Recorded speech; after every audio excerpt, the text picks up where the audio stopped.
आफूले पनि खानै पर्यो। म आफूले नि खाएँ, कस्तो भाउलाई नि अगाएँ।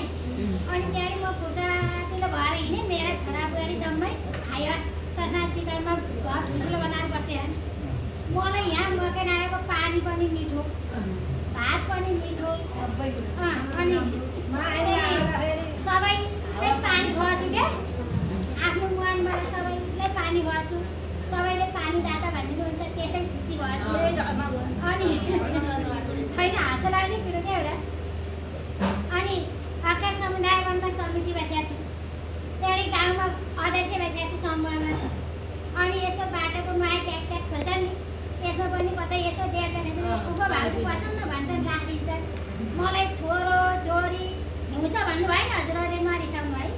मलाई हिउँछ भनेको कहाँबाट आउँछ र कस्तो हुन्छ, आफू परिपक्व हुनुपर्छ है। कस्तो लाग्छ नरिसाउनु, हात जोडेरै भन्छु म।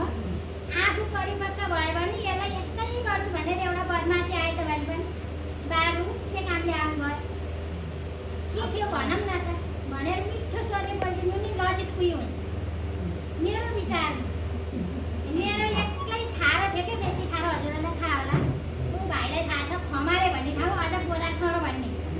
त्यो थाहा मैले बाख्रा पालेर भैँसी पालेर गोरु पालेर म एक्लै बसेँ। माओवादीको हुलमुल अन्डाकारै थियो, कोही पनि आएन, केही नि भएन। अरूले पनि घर बाटा छेउमा भन्दा उयोतिर बाटोको अलिक बिचमा पना छेउमा घर छ स्कुल माथि। म मोरे पनि कराए पनि मारे पनि कसैले थाहा पाउँदैन। मेरो घर छवटा ढोका खान ढोका राखेन, साँचो राखेन। त्यो हिउँछ भनेको मैले चाहिँ पत्याउँदिनँ, आफू परिपक्व हुँ है दिदीबहिनी हो भन्छु जसलाई पनि।